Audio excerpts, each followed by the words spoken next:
Asian Kung Fu Generation. They're one of the most iconic J-rock bands of all time, behind such classics as Haruka Kanata from Naruto and Riri from Erased. And they're scaring me, because they've just released a new EP and I have a lot of questions. Who is this for? Why would they do this? And most importantly for y'all, is it good? Unfortunately, that's the one that has a simple answer. It's not. I want to get this out of the way right now before I get yelled at. Asian Kung Fu Generation is one of my favorite bands ever. I consider Fan Club the peak of Japanese music, which means a lot, because I run an entire YouTube channel based on that. They're a band I absolutely want to dive more into on this channel someday, probably once the new album comes out. The problem is, they've been in a backslide since at least 2012. Their first 4 albums and the EP Hokai Amplifier are all essential pieces of the Japanese rock music canon. Though depending on who you ask, you're gonna get a different answer as to when they really fell off. It's somewhere between their 5th album, Surf Bungaku Kamakura, and their 7th album, Landmark. And since then, they haven't really been bad, but they've been a lot less ambitious. Now, something AKFG has been doing recently is re-recording some of their older material. The first time they did this was in 2016, when they released a full re-recording of their 2nd album, Solfa. This is actually where the version of Riri that you hear in Erased comes from. And this version is fine. I do think it's more polished than the original, but it lacks a lot of the energy that version had, which sucks because that's the best part about AKFG. Fast forward a couple really iffy albums and we've arrived at now, where they've announced that they're re-recording another one of their albums and adding 5 new songs. Now, it would make a lot of sense if this was another one of their earlier albums. Maybe Fan Club, that would work. Maybe they'd make Hokai Amplifier into a full album. Regrettably, they're not doing either of those. They're re-recording Surf Bungaku Kamakura, the album commonly seen as the beginning of their decline. I do get the reasons behind it though. Every song on Surf Bungaku is named after a stop on a famous railway line. There's 15 stops on the line. There's only 10 songs on the album. It makes sense that they'd want to finish it out. I just don't know how good of an idea that really is, especially considering, as I said, Surf Bungaku isn't their best album. A third of the songs on the 2008 version were B-sides to better singles that went on their 4th album,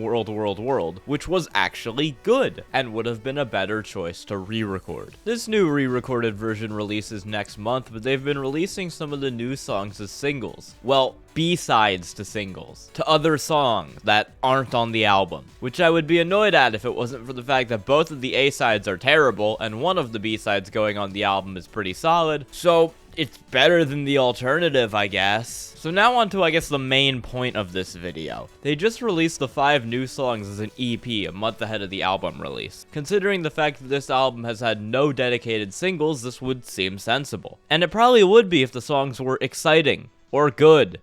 They're not. So I guess I gotta review Surf Bungaku Kamakura Half Carton. Now I will start by saying the first song, Ishigami Hills, is actually pretty good. Does it still sound tired and phoned in? Yeah, but the songwriting here is solid. The best part of this is easily the guitars. The riffs are great, especially through the verses, and the solo bit is probably the best part of the whole EP. The melodies are also better than a lot of recent AKFG songs, even if the hook is really weak. It's still not nearly as energetic or exciting as I would like from one of their songs, but I really don't think we're ever gonna get back to that. This is good enough. Second is yanagakouji Parallel Universe, which was a B-side and alternate version to Damachi Yanagi Parallel Universe, which was used as the theme song for the new Tatami Galaxy sequel. Thankfully, this is the version being used on the actual album, because as I said, the A-side is bad. This is a lot better. Even despite that, this isn't as good as I'd like. It's fine, which honestly I'll take out of this band at this point, but a lot more could have been done here.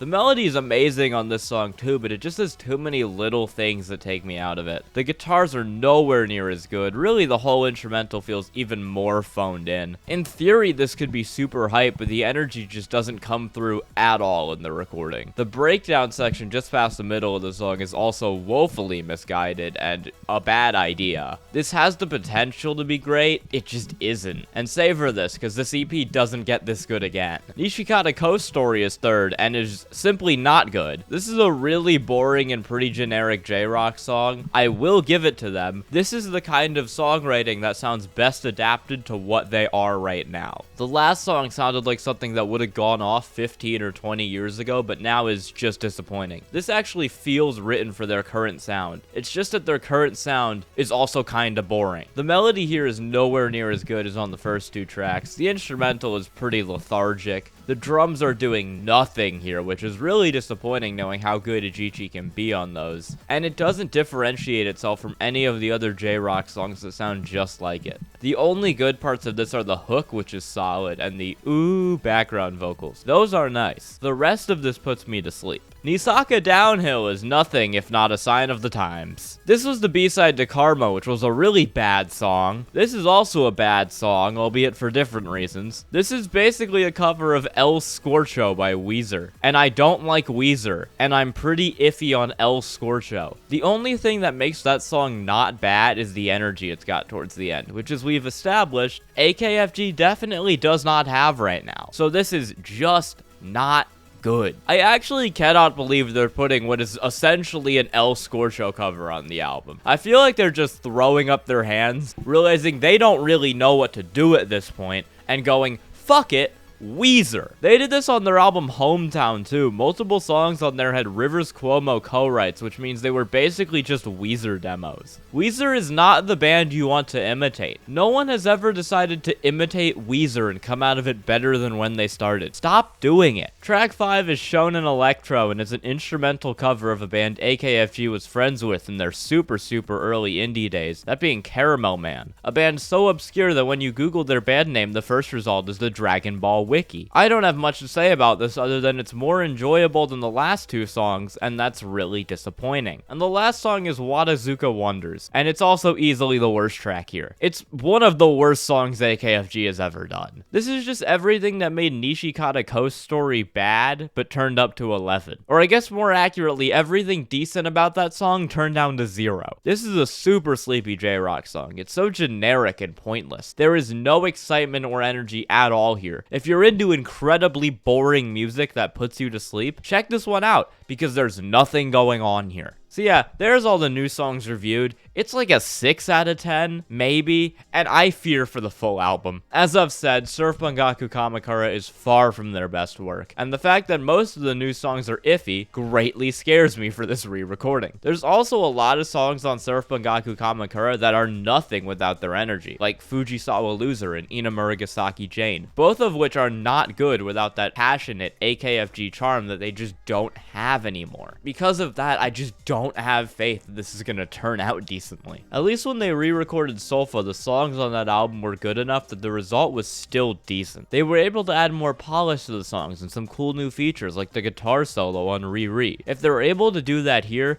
then maybe they can save this album. Otherwise, this feels like it'll easily be the most disappointing AKFG album to date, which is sad for a band that used to be so freaking good. And now they're Weezer in more ways than one. The longer they go, the worse they get. Thank you for watching. Like, comment, sub, you know the stuff. Bye.